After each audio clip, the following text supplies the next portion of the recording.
Welcome back to Once Upon a Sister. I'm Faith. I'm Rosalie. And we're your hosts. We literally just recorded the first 5 minutes of this and the camera was not working, so this is our second take. So anyways, we did not do an episode last week just because we were sick and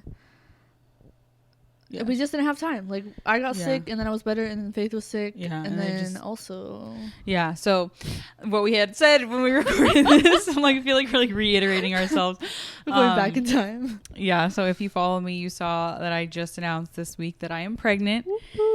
Very exciting. But that is why, because every week when we do our little reading recap at the beginning of the episode, I'm like, oh, I'm in a reading slump. But I've been in a full-on life slump, so that's why everything. Now you know the reason behind it. Yeah, if you follow me, I have not posted really for the past few months. I just been isolated. Yeah. Anyway, but yeah, it's very exciting. Everything's healthy. Everything's good, and that's why I have been in the biggest reading slump ever. Just because I can't focus. I get a lot of headaches while I'm pregnant, and I can't read when I have a headache. Haven't been in the car really driving to listen to audiobooks. So nothing's been aligning correctly. So I'm still doing my ACOTAR reread. I was saying I'm planning to, I'm on the end of Wings and Ruin. I'm about to finish it. I don't think I'm going to do Silver Flames just because I really struggle with Nesta. And there are aspects that I want to reread, but I think that while I'm in a slump right now this, it's not the time. It's not a good time. Yeah. I really want to read the Irresistible Urge to Fall for Your Enemy or whatever it's called. It just came out. That's been on my. Oh no, it's not on Kindle Unlimited. Oh, I thought it was. No. Oh well, I need to go request it then. But yeah, that was on my summer TBR episode. But yeah, I want to read that. Rosie's I really want to. TikTok friend said that it reminded her of. What? Someone on TikTok that I'm mutuals with was reading it, and I was like, oh well, how are you enjoying that? And she was like. She was saying that she compares it to Assistant to the Villain, with the writing and just the way the universe is. So I was like, okay, well now I'm so much more ready to read this because I love those books. Yeah. Speaking of, I've been in my reread. I've been rereading books all month because I'm still in my Addicted series reread. I'm on the 7th book, so I have 3 more after this. Almost done. But I've been enjoying that. But then I also started the audiobooks to the Assistant to the Villain series. Because we're going to be doing the 3rd book for our August book club since that's when it comes out. Yeah. But I've just been listening to those, rereading Addicted. So it's a full month of rereads. But I'm having a lot of fun. And there was so much in Assistance to the Villain that I just forgot even happened. And just all the little moments. And I missed the characters in the world. It's just so fun. And I feel like it's such a unique fantasy. There's none like it. A few episodes ago you compared it to Ella Enchanted, and ever since you said that, no, me too, that's the perfect it's the fantasy world, but it's got that quirky just quirkiness, because we would always say comedic, but I feel that wasn't the right word to describe it. Quirkiness is how the whole frog situation, if you read it, that's so Ella Enchanted. The villain has this little frog that's holds up signs because he can't really talk, and it's just this dorky little part of the book, but that reminds me of how in Ella Enchanted her boyfriend's maid's in the book, her maid's boyfriend that reminds me of that. I don't know, but it also just the way Ella Enchanted has the quirkiness to it and the funny parts, but also the serious moments, and that's the same way Assistant to the Villain is, and it's just so good. Are you gonna reread them? I think I might. The audiobooks if anything I'll just do audio. So and then I did just start The Summer of Broken Rules by K.L. Walther. 2% into that, so I don't know. I'm excited so far, but anyways, that's what I've been reading. What about y'all? Yeah. So this episode we've highly anticipated for us. I don't know about we've y'all. Been waiting. But waiting for this. We've been waiting for this. We are going to be talking about all things Hunger Games. So welcome to Pan Am. We're going to do just talk about all our favorite things about the books, the movies, the differences. Also, if you haven't read, massive spoiler warning. Spoilers. So if you intend to read all of these books and you don't want spoilers, click out. If you don't really care, stay in. But we will be discussing Sunrise on the Reaping, which is the book that came out in February. So And like we're not doing a certain order, so like I would go Yeah, read we're not them gonna now. go Hunger Games. Like we're just we're gonna be talking talking the world. So yeah. So if you don't want to know anything, I would say click out. But if you don't care, I guess welcome to the episode. Yeah. And if you have read them, let's get talking. And this is probably going to be very chaotic and unorganized, so sorry about that. We did also throw up like a ton of question boxes on our Instagram, like for each book, to just like anyone who's read them to put their thoughts. And we actually got a lot of responses, so I'm kind of excited to look through those and bring some of those up because that was fun. I was like, seeing what everyone said was fun. I do want to bring up right now one of our friends like from church. She commented like because we did like a question box for Hunger Games, question box for Catching Fire, question box like so each book, right? And so for Hunger Games, she was like PETA love, and then it was like the first one was Gale hate. Oh, Gale hate, and like the second one was Gale hate, PETA love, and the third one was Gale hate, PETA love, Finnick rip. Yeah, maybe you laugh like the least amount of words she could use. Like she knows she had more room to type. Anyway, that cracked me up when I went through and like looked at the responses. That was funny. Anyway, so let's get into it, okay? Dive right in. I don't even know where we're gonna start.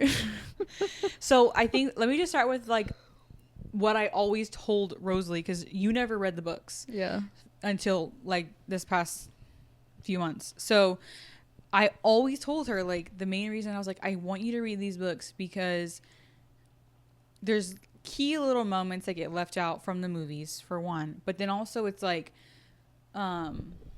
Katniss's like inner monologue is just gone from the movies. You can't like so much of Hunger Games is her thoughts.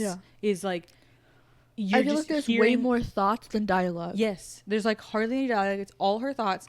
And so I was like, I feel like you don't truly get to know her feelings on things or like or like, just even understanding situations because she's connecting the dots in her brain and not like speaking them out loud. Yes. Like she's solving it all in her head. And like a lot of people think that like in the movies she comes across really cold and like heartless. But in the books you hear her like fears and her thoughts like on everything. Like can we talk about that? Like everyone's always like Katniss is all this heartless and blah blah blah. I'm like, girl, she's a 17-year-old girl put in these games to literally fight for her life. Like what you think? Yeah. And then like that's another thing. You think she's gonna be this perfect little like angel? Like she doesn't want to be doing this. She's just trying to. That's the other thing is like people that only watch the movies are like, oh, it's a love triangle. If you read the books, you know it's never been a love triangle. She is like more concerned the whole time. She's concerned about her livelihood, her family's livelihood, and the fear of like Snow. And then Gale's over here like, do you love me or PETA? Like. She's over here like, dude, I'm trying to survive. I saw a TikTok, and I can't remember exactly what they said, but it was something about, like, every time her and Gale had a discussion, it was about Gale. Like, it was about him asking her, like, what about me? Like, are you picking me? And then, like, every time she would have a discussion with PETA, it was, like, about the situation at hand and, like, what they're doing. Like every time Gale talked, it was... concerning let's himself. talk about Gale and PETA because I feel like okay, so in Catching Fire, what are you about to say? In Catching Fire, when she's like planning to run away before the quarter quell like gets announced, when she's like planning to run away and her and Gale are talking and like she brings up her plan and he's like, was PETA coming? And she's like, well, yeah, like I'm gonna. No, like save like, PETA's life, and he's all like, go. "Well, like he's all mad, like, don't you love me or whatever?" And then he's all mad, and then when she tells PETA the plan, PETA's he's like, "We're bringing Gale, right?" Like he understands, like it's more, it's lives, it's not like relationships. Like that's what the thing is like. You see so much more, and even in the books, you see so much more of like PETA, and like the way he cares for Katniss, and doesn't push that on her, just like does it in a respectful way, and like. And the way he cares, the way he cares for her. You should know this too. You should know this too. The way he cares for Katniss and like everyone around her. But like that's what I was saying. Gale literally only cares about himself and like what Katniss, like is Katniss gonna pick him? Yeah. But like not about the people around her, like Mr. Prim Reaper over here. Like the nicknames for this fandom crack me up. But I was gonna say with PETA, that's another thing is like in the movies, I think he comes across kind of like nonchalant and like I feel like he just comes across as this kind of like wimpy, like Yeah, no but in the books, like, personality. he's very caring and like almost like strategic, and like the way that he like cares about Katniss is like not conveyed in the books, I feel like, or in the The movies. I'm movies, sorry, no. in the movies. No, like literally, oh, just like especially Catching Fire. Like you get to see so many moments, and like I think I talked about this in one of the episodes, but like after Gale, oh no, whenever Katniss is like outside hunting one day and she's trying to come back, but they turned on the fences, so she has to like climb up the tree Yeah. to get back in because she's not about to get electrocuted and die. And she like jumps down the tree and then I don't know if she broke her leg or just like hurt it really bad. She hurts it, yeah. She hurts it. So she's like kind of on bed rest and like can't do anything. And Peeta's like one of the person who helps take care of her a lot because he's like, I mean, he's Peeta, so he's gonna do it, but also he was one of the people that was mainly available. Like everyone else had to work. But anyways, he's taking care of her and just like I literally posted a TikTok about it. Where's my phone? Right here. Like the whole quote from that scene, like Peeta's helping her out with this journal thing where they're like, she's like cataloging like different plants and all these things, and she needs drawings, so she's having Peeta draw them, and they're just like sitting there and hanging out and just spending so much time together. And people are like, oh, I'm Team Gale, but no, listen to this quote first. Like a whole paragraph. Where is it? She said, I like to watch his hands as he works, making a blank page bloom with strokes of ink, adding touches of color to our previously black and yellowish book. His face takes on a special look when he concentrates. His usual easy expression is replaced by something more intense and removed that suggests an entire world locked away inside him. I've seen flashes of this before, in the arena or when he speaks to a crowd, or that time he shoved the Peacekeepers' guns away from me in District 11. I don't know quite what to make of it. I also become a little fixated on his eyelashes, which ordinarily you don't notice much because they're so blonde, but up close in the sunlight, slanting in from the window, they're a light golden color, and so long I don't see how they keep from getting all tangled up when he blinks. Like, she spends a whole page talking about this man. And, like, also just, you don't see so much of how she slowly starts to care for him. Mm-hmm. Also, I feel like there's such a... Because obviously after the first book and how it ends, like, her and Peeta kind of faking this relationship and getting it to the point where, like, they both won the Hunger Games, their relationship is now this, like, tool for the Capitol. So I feel like we really see in Catching Fire and Mockingjay, like, especially Catching Fire, though, like, Katniss, as she starts to grow and care for Peeta more and more, like, I feel like she struggles with the thought of, like, letting herself actually like Peeta, mm-hmm. and, like, not feeding into, like, oh, this is for the Capitol. Like, this weird balance of that, of, like, she feels like she can't like him because this is something the Capitol is using, and she's obviously against them, but, like, she is starting to like him, and then, it's just such, like, I can't even, like, I don't know. Yeah. I was gonna say, I feel like I'm gonna be jumping way, because I just had a thought. It's okay. We're just so jumping around. Okay, so Sunrise on the Reaping, when, first of all, okay, how do I say all this without wanting to add in a million details? Okay, I'm just going to first say, like, in Sunrise on the Reaping, you know how Luella dies right off the bat? Yeah. In the, what's it called? The chariot thing. The chariot thing. Like the parade thing. Which, like, I don't know if this was intentional, but, like, in the movie, when Haymitch is watching...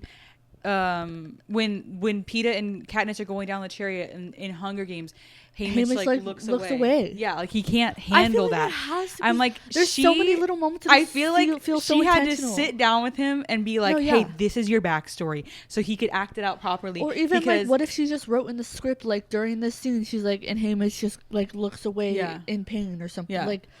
So another thing that I wanted, like where I was going with that, it was like, so Luella dies, right? And then the snow replaces her with Lulu, some mutt or whatever, like some real girl, but like, I don't know, like she's like not there. She's a real girl, but like they basically, I feel like they did what they did to Peeta and they hijacked her. Okay, yeah. So that's in Mockingjay, when they rescue Peeta, Haymitch says, or Katniss says, Haymitch, like, sorry, there's a thunderstorm if you can hear that. So loud. Haymitch scared me. Katniss mentions how Haymitch basically, like, I don't don't quote me word for word, but he like tests PETA's blood, or he does something to make sure it's actually PETA. She was like, Haymitch wanted to make sure that this was actually PETA because he was like, she thinks that they switched him. She thinks, sorry, he thinks that Snow switched PETA out for someone else. I did not catch that. That was his first concern when PETA got back, was making sure it was actually PETA. That is crazy. And I'm like, how did you plan all this? No, but so I'm like, so perfectly. That's why I appreciate Sunrise on the Reaping so much, because I'm like, there is so much backstory that makes Haymitch the way he is. When I started crying in that one episode that I was talking about this, I'm like, if you watch the Hunger Games, you watch Haymitch be a hard, cold man at the beginning of the first movie, and you see him slowly become, like, he loves them. Yeah. He loves PETA. He loves Katniss. He loves even Effie. Like, they all build this relationship together. But, like, he comes across as, like, detached and cold. But, like, because everybody in his life Snow kills. Yeah. So he's not gonna let himself become close to people. Yeah. And so it's like so heartbreaking. Like, you at the beginning of the movie, they make you like not like Haymitch because it's like, oh, he's this drunk. Like, what is he doing? Like, he's a drunk because his life has been ripped from him. Like, and also the fact that the reaping day is on his dang birthday. So every year. So I read that. I read those books. Like, I read the Hunger Games in March, I think, and then in May I read the rest. And then it's July right now, and the other day it was like happy birthday Haymitch and happy birthday America. It's Haymitch's birthday today. No, I know. I was telling my husband, because I'm like begging him to read the Sunrise on the Reaping so I can talk to him about it.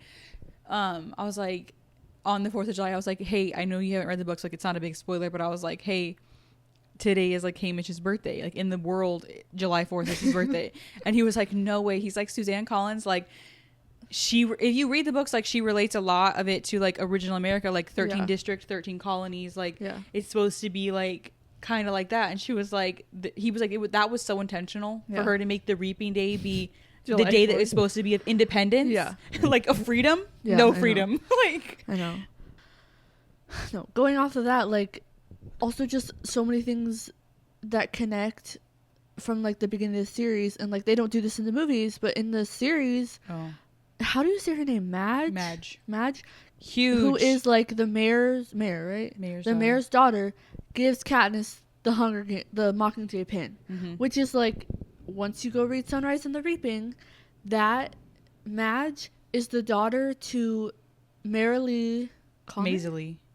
No, Marilee. Oh, the sister's name is Marilee, right? I'm sorry, I'm thinking of her sister. Madge is the daughter of Marilee. Right? No, daughter. Yes. Sorry, I was thinking of Saul. Madge is the daughter to Marilee, who is the twin sister to Maisley, who is the girl. Sorry, all the connection. This is like, is the girl that Haymitch like competed. Like, they both got reaped for the Hunger Games when it was Haymitch's game. So it was like Haymitch, Maisley, Luella, and what was his name? Something with an L, right? I don't know. But, like, also that. Just, like, so many details. Like,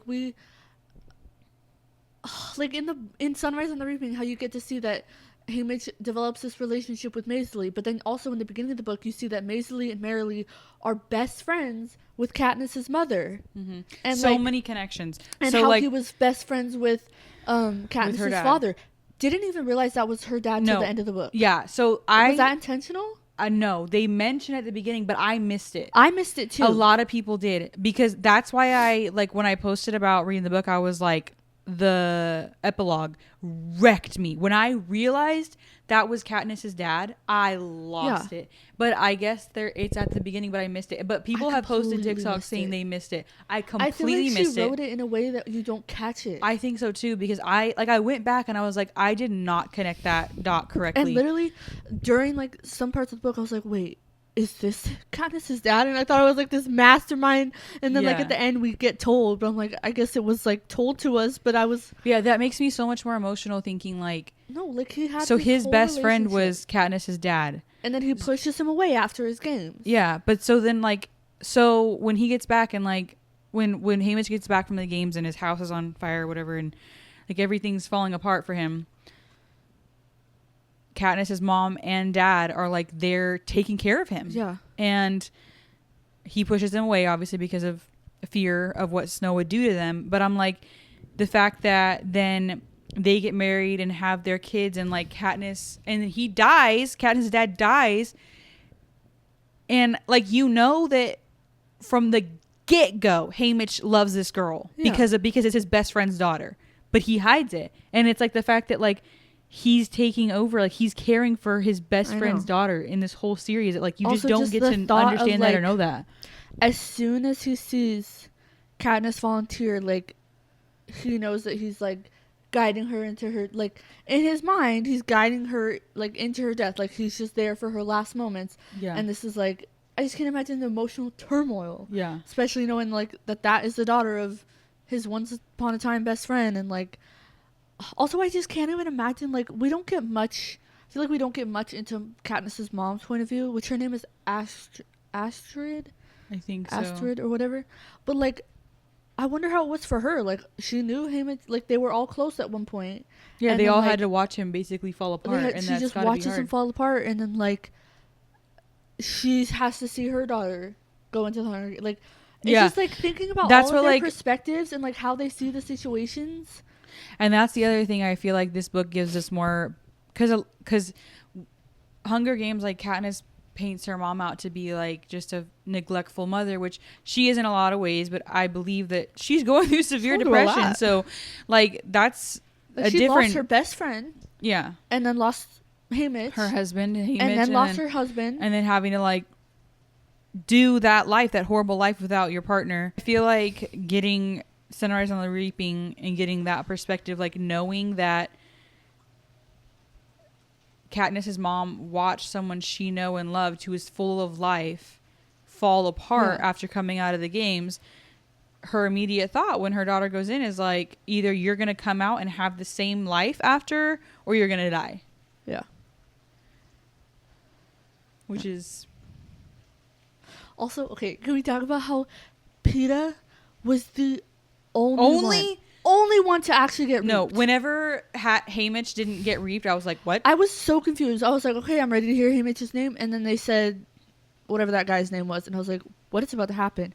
So, like, the way... And then he, like, goes after... Because he goes over to help them. What's her name? Oh, my gosh. Lenore Dove. Whatever. And then he, like... Because he went over there, they're like, okay, well, you're going to be the replacement now. Like, the parallels between him and Katniss are insane. Mm-hmm. Just looking at all the little details and, like, how similar they are. Yeah. It's crazy.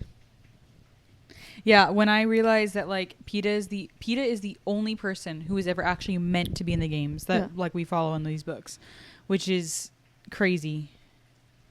Also...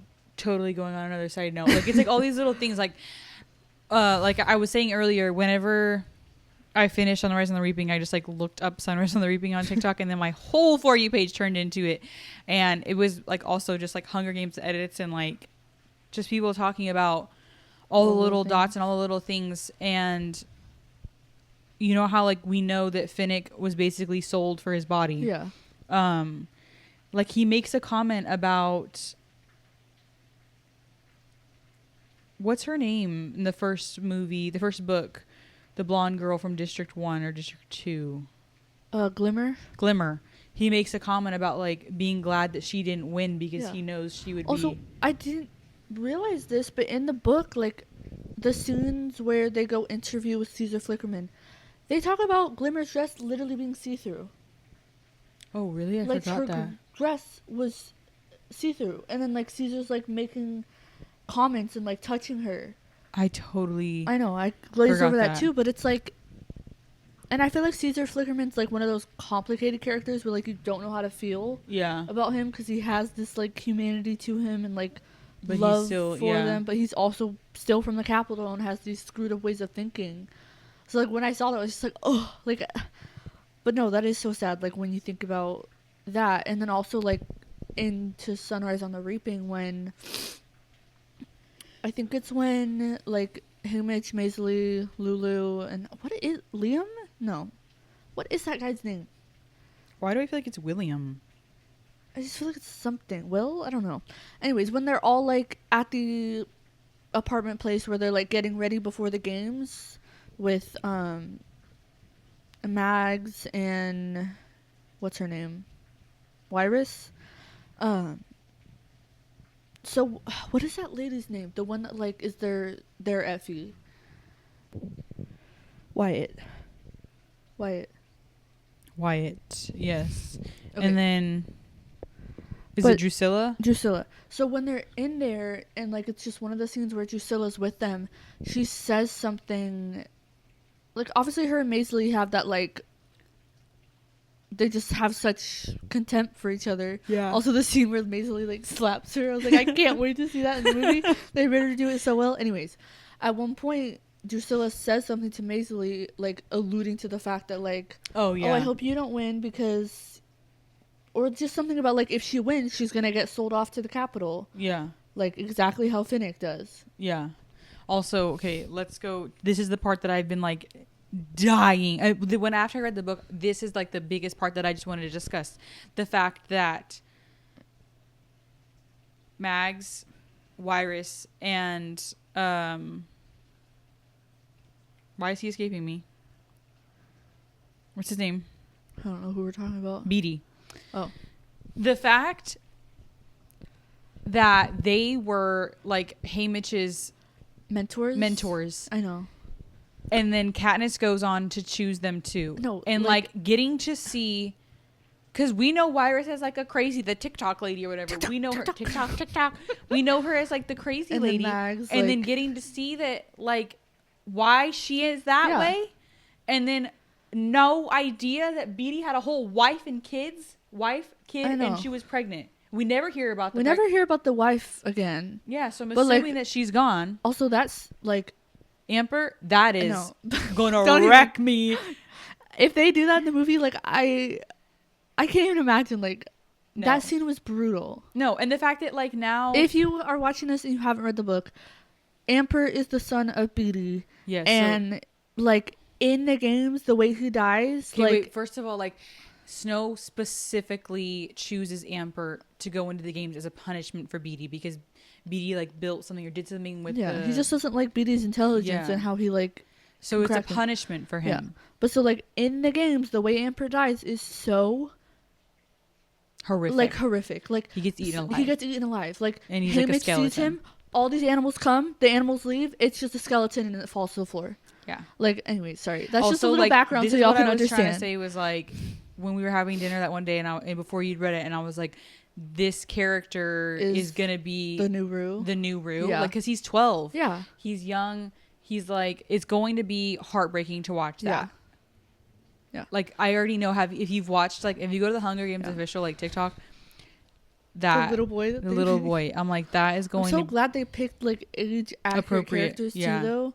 But also like oh my gosh, back to Mags and Wyrus, like seeing them as just like fully functioning humans versus like basically I'm assuming like they don't really go into detail about what happens to them, like what Snow does to them, but I'm assuming it's just like the same thing they did with Peeta. Like they just torture them and hijack them and like I don't know why like so many people think, and I thought too that like I guess we just assumed because okay, so if you've read the books you know that in the first book there's like an Avox in her district or whatever that like has her tongue cut out, and which that's we don't like even see in the movie. You don't even, it's not even a part of the movie, and that's like a common punishment from Snow is cutting the tongue out. So whenever we get introduced to Mags in Catching Fire and she doesn't talk, I think a lot of us readers thought just like forgot or what, but assumed that she like had her tongue cut out. But it's actually just a small reference saying basically that like she had a stroke or she had some sort of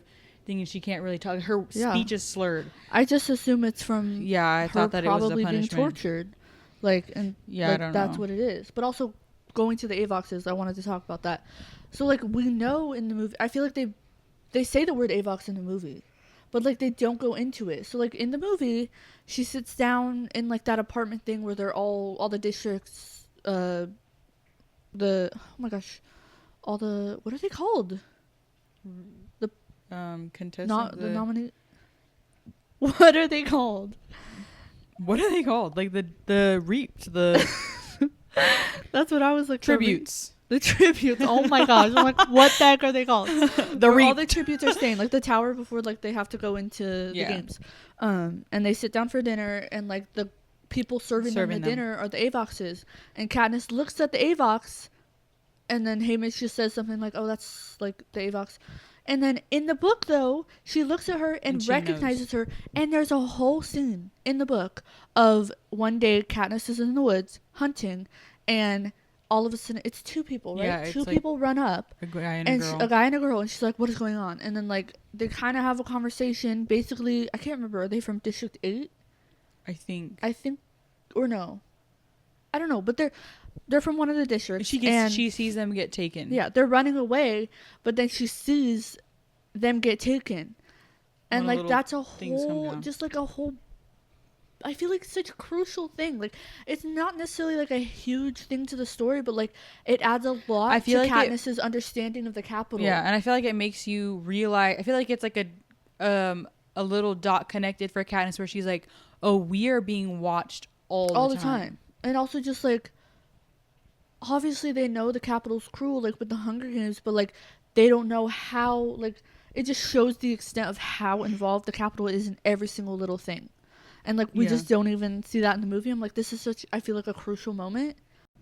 Something else is like, I guess it's not, I don't know. I remember like I was telling you, like pay attention to the names as you're reading these books because you get to see like, especially on Ballad of the Songbird and Snakes, like characters that come back, like are grown up or connected. Who is the character? It's gonna drive me crazy with Lucy Gray. Her cousin. Oh, it's believed to be Lenore Dove's. Why can I not remember names ever?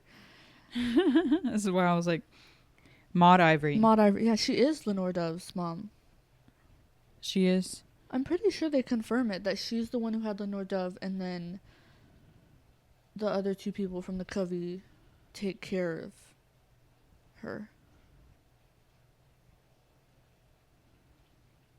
But that's like something that was interesting. So obviously, like when you read Ballad of the Songbird and Snakes, yeah. So it's not confirmed, but Maud Ivory is theorized to be Lenore Dove's mother. I feel like she has to. Like, yeah. Well, we'll find out, I guess, in the next book if there's another. If there's another one.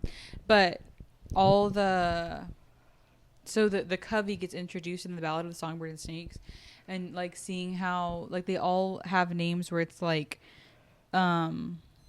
it's from a ballad. It's from a ballad, and then it's a color. Yeah. And which was kind of confusing to me because I'm like, how do they have enough ballads to name kids? It's like, I don't know. I feel like I was a little confused by that for some reason. Yeah, someone was saying that they believe that Katniss is part of like that ancestry, like part of Lucy Gray's ancestry, and that Primrose, because like rose is like a color or whatever, and yeah, but Katniss doesn't have. I don't know. People have all these little theories. So many theories. But that's just interesting. I know. I keep getting TikToks of like people being like, "Tell me your outlandish Hunger Games theories," like things that most people don't say. And like I could scroll through those comments for hours because people make so many random connections that like it could literally be true, but like obviously if it's not what Suzanne Collins writes, it's not gonna happen. But like it could be a whole possibility.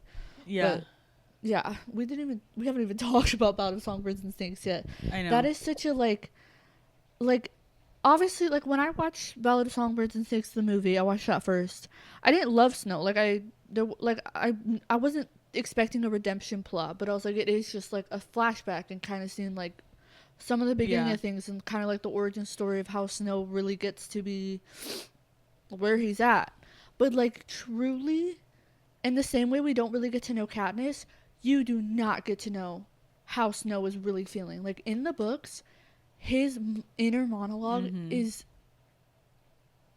he's psychotic. Horrible, horrific. Like he is sick and twisted the whole time. Like Yeah. there's no like, oh, some like he from the bat he's just awful. Yeah, in the movie they really make it seem like him and Sejanus Sejanus are best friends. In the book, he's so No. indifferent to him. Literally every single interaction they have in the book, he's like, I'm so annoyed with this guy. Could he stop talking? Could he get away? But like in the movie, I feel like they make Snow a little bit more like, It seems like Snow struggles with. yeah, and it seems like he has a little bit more humanity. Like I literally saw an edit it. Oh my gosh, I saw an edit of like when Sejanus is hung, and Snow is like in the crowd watching him. Like he has a slight tear in his eye. No, in the movie, Snow was like, okay, like okay. Next. Also, it was crazy to like actually read the part where Snow talks about killing 3 people, and like I felt like I was in that book with Lucy, No, I know. like her being like, "What are you talking about?" Like, No, that part of the movie, because I watched the movie before having read the book. I don't know where I was at, deep in the thickness of motherhood, I guess, because I didn't even know when the book had come out. no, I feel like barely any people did. Nobody honestly. really talked about it. No. Like, I feel like I heard someone say, like, oh, she's writing another book, but I didn't know it see had come anything out. about it. No, And so all of a sudden I'm like, oh, there's a movie. So we went and saw it. And when it flipped from, like, because they're like running away together, and then it like in the woods, it flipped to like, he's crazy now. I can't even explain. She writes it so well. Like you can, it literally feels like you're in there. Mm-hmm. Like, and it's crazy. Like obviously the whole book, Snow is already demented, but like he does have this weird care for Lucy Gray. Like he loves her in this weird way. I feel like it's like a narcissistic. It's in a yes, but it's obsession or whatever. Crazy to see literally how he 1 second he's in his mind thinking about, oh, they're running away, they're gonna go live their life, and then she like goes out to collect the Katniss and he's in the cabin. He walks out and in 1 second he's like flipped and hates her and is trying to kill her. Mm-hmm. It's so funny. Like I love seeing all the edits where I was like, this man cannot escape his first love or whatever. Like people are like Katniss, and then like Lenore. Like people were like, he hated Haymitch because Lenore Dove reminded him of Lucy Gray. Like no, that's another thing. Everything is because of Lucy Gray at this point. Like yeah. I love the comments of like, this man had one failed situationship and made it everybody's problem. Like literally because like the way Haymitch reminds him of Lucy Gray because of Lenore Dove, and just like also let's talk about and then Sunrise the on way Evening, really. Katniss reminds him because of also wait I was gonna say one thing. Okay, the scene where like Lucy Gray is running away and like he starts shooting at her. I feel like so many people get upset because they're like, I want to know what happened to Lucy Gray. I don't. Like I love the way it feels of like we don't truly know what happened to her. Mm-hmm. And like even like in the book, like I feel like when you watch the movie, there's this weird like you feel like you're in a dream state when you're watching that scene. Like you can't tell what's actually going on. Like you can't tell where she's at or like what Snow is like going crazy too. And like I feel like the exact same way in the book. Like when I was reading it, it made me feel the same way. And it's like you don't truly know. Don't truly know what's going on. Like where's Lucy Gray at? Does she escape? Does Snow shoot her? Like what happens to her? But I love like the way it's just like a open end. Like we don't know. We're not gonna know. And I think that's like so intentional too because Snow's going crazy over it for the rest of his life because he doesn't know. Mm-hmm. Yeah. Ugh, so good. Sorry, what were you saying about? Oh, how when Haymitch gets back from his games and finds out that his mom and his brother are killed, and then he goes to meet Lucy Gray, and it's like the gumdrop situation. You mean Lenore Dove? Yeah. When he goes to meet Lenore Dove. No. And we find out that Snow had like taken her and kept her on like the snow diet, is what they call it, like the milk and crackers or whatever it is. I can't remember exactly what it is, but I think it's milk and bread. And like he had basically starved her in preparation for knowing that she wouldn't be able to throw up. Throw up. Her stomach would be empty. Literally insane. Yeah. Like the plotting. And I guess he had been starving Haymitch too because he didn't let Haymitch go home right away, right? Haymitch spends like I believe a month after the games. If not a month, it's like 3 weeks or so, locked in an apartment. I mean, he also does go out and do like some interviews and stuff and like has to attend some parties. No, when he was at that party and literally locked in a cage. Oh, I forgot about. Absolutely insane. But no, so he's literally, I think it's like 3 weeks he's locked in that apartment. And like Snow is starving him. Insane. Starving him. All he has is milk and bread. And second of all, like him putting the old Hunger Games on the TV for him, like showing him being so intentional of showing Haymitch Lucy Gray's games when nobody has those tapes. Yeah. Like the mind games he's playing with Haymitch just to send him home and kill pretty much everyone he loves and then go after Lenore. Like, and then that makes me think back to in Catching Fire when Peeta and Katniss are watching Haymitch's games with him and like so much is cut out. So edited. And I'm like, oh, can you imagine how that feels like to be in the game and like to know all this is going on and thinking like people are gonna see this and know, and then like know how edited it was, and then like you're like basically made out to be this crazy person going through it alone. I know. Yeah. Anyway, So now I want to crazy. watch the movies. I know, but also some other little things. Sorry, I feel like we could do a whole episode again.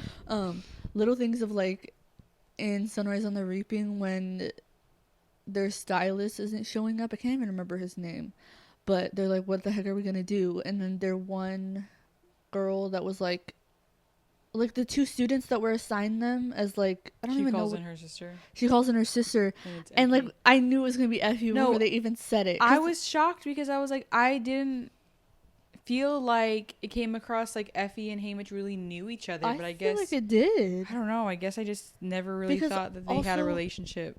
There's this line they say where it's like Effie says something to Haymitch about I liked you before the alcohol. Like that might not be the exact words.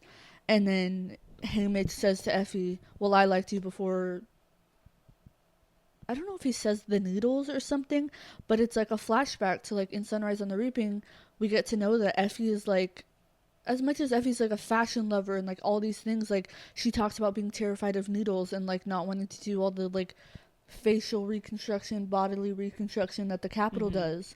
And then like Effie got to know Haymitch as a person before he became a drunk and like which a I loner. feel like she would have been, I feel like she would have treated him a little differently.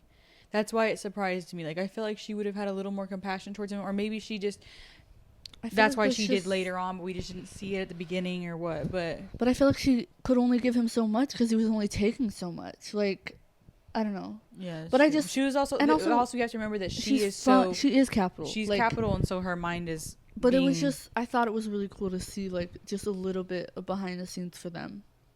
Yeah. Like just, I don't know, some backstory, and also it was really fun to see Effie. Yeah, I'm excited to see. I'm so excited to see what's her name play her. Elle Fanning. Yeah, I think she's gonna do a good job. Yeah, I know the cast for this movie is like top tier. Like every time they've released someone else, I'm like, dang, this is gonna be like. It seems like it's gonna be a good movie. Like they're really focusing on casting. Yeah, which I really appreciate. That's what I like. I feel like we were talking about this with our cousin. Like I feel like Hunger Games.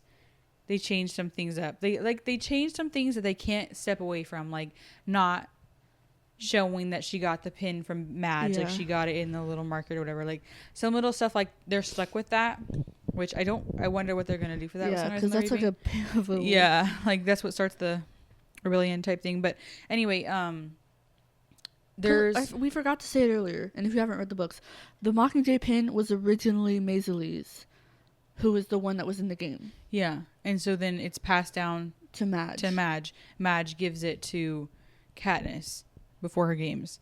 But so I was gonna say, like in Hunger Games, there's like some differences. Like we didn't mention this, but sorry, Peeta's leg gets blown off. Like no, not blown off. Like when he injures his leg in the movie.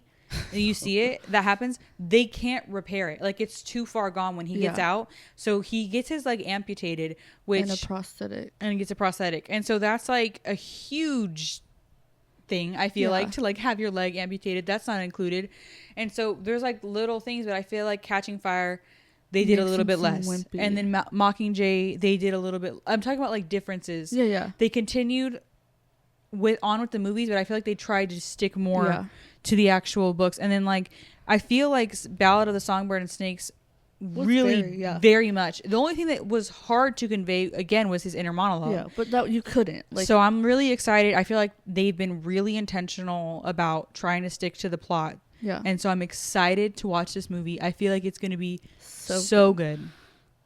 I can't wait to like come back and do an episode. Because And we're like, probably gonna do a little episode yeah. on the movie. Yeah. And then like the fact that, sorry, like, because we're talking about the cast, like the fact that they did cast someone different for Lulu No, from that the, as like, soon as I saw love that, I was like, okay, this is gonna be good. like they're really putting in So the effort. It's like intentional. intentional Yeah. with it. So I don't know. I'm so excited. I think So that good. Ballad of the Songbird, sorry, Sunrise on the Reaping is so good. Like I had a full crash out after I read that book. It slumped me out so bad. I feel like you still haven't recovered. I know. Like that book just like, I mean, you saw me cry in that one episode, but like, my God, like you think you know things. Like I said before, like you hate, like Katniss thinks she knows things. She has her perspective. She has no idea all these horrific things that have happened to Haymitch that made him the way he is today. Yeah. And then like just getting to go into like Catching Fire. My favorite book is Catching Fire and my favorite movie is Catching Fire. Yeah. And like getting to see the backstory from all the other contestants, Mm-hmm. I'm like, it's just like so heartbreaking. And like just now I don't think I'll ever see Catching Fire the same way, knowing Beatty's backstory, knowing Wyris's backstory. Insane. Like all of that, like, is so sad. I know. And part of me wonders, because Mags is so old, she has to remember Lucy Gray's games. No, she has to. Like, she was probably like a kid. Or not even. She was probably...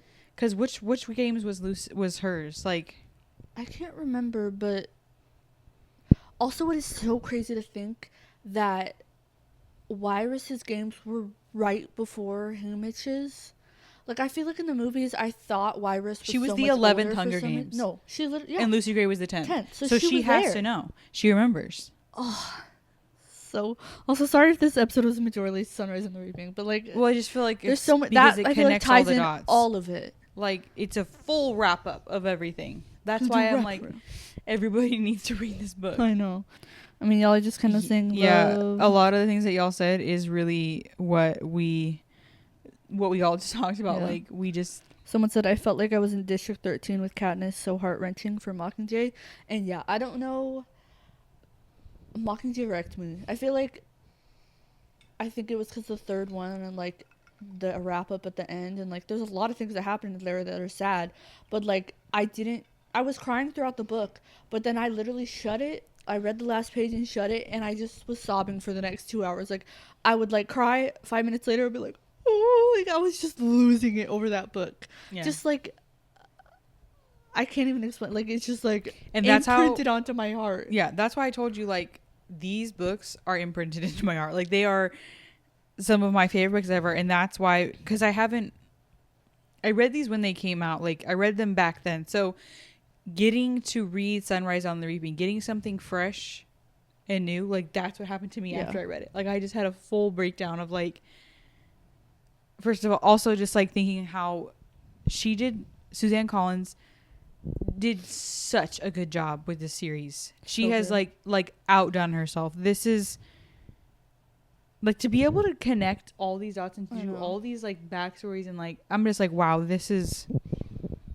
But also just like make you feel so much for characters in this world. And like, I didn't even touch on this, but like the way I grew to love Maisie, and like when it starts out, she's just this cold girl, like, yeah. And then we just get to grow and know her so much more. And also like the scenes between her and Haymitch, and that scene where they're like brother and sister, and I was like, oh. Yeah. And then, I feel like we didn't even talk about Mockingjay and like PETA being what's it called? I know, I was saying we could do a whole other episode. Like PETA being, what's it called? Hijacked, and like no, having to like fight two realities for the rest of his life. Yeah. And like the real or not real, like that breaks me. I know. Real or not real, like the whole thing of it, of him like having to ask Katniss, like, is this real? And then having to like relearn to love her, and then knowing that he's never going to be the same again. Also the insanity of like the way I feel like Katniss finally came to accept her feelings and like really just let PETA in, and then he gets taken. And like Sorry, I'm just thinking about It's in the movie when they're in the like the bunker, whatever they call it, like District 13 or whatever.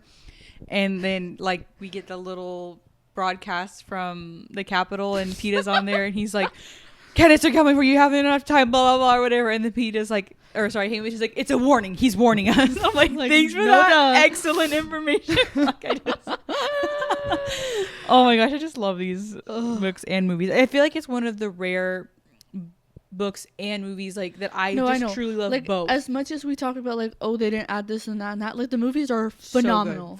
So good. Like no better that adaptation. Era of my life, like I was like, as they were coming out, I was like 13, 14. I think the last one came out when I was like 14.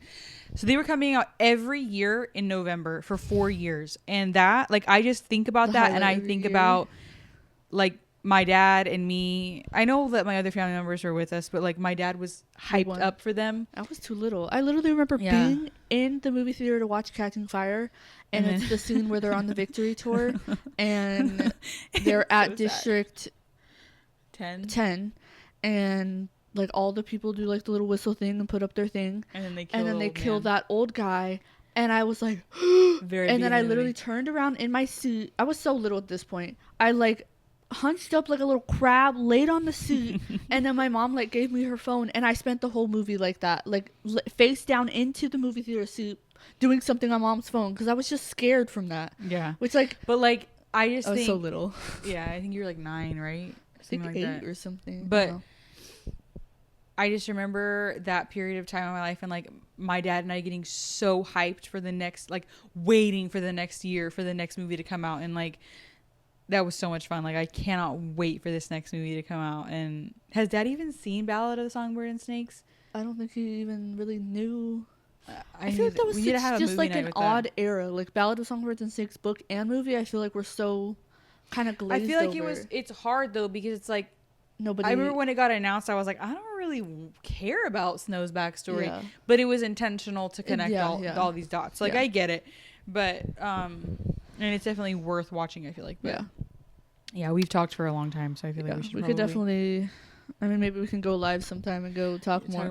But also, if you have any more points and things you want to say, please comment them, because we will definitely be replying. I tried to remember like all the main things that I like love, and we didn't even like really get into Mockingjay, but there's so much that goes along with that book too, and just such a good series. So good. Well, anyway, thank you so much for watching. Yeah. Listening. And if you made it this far and you still haven't read the books, just go read them anyways. Like, I read the we couldn't even bring up everything. I read all the first 4, and I knew everything that was happening, but like it was still just such an experience to actually read them. Like we're saying, like the inner monologue, you miss out on a lot. So it's like just a whole experience that you didn't get before. Yeah. But yeah. So thanks for listening. On our way to go get our Hunger Games tattoos. Well, I have to be. I'm like pregnant right now. So, all right. We'll see you next week. Bye.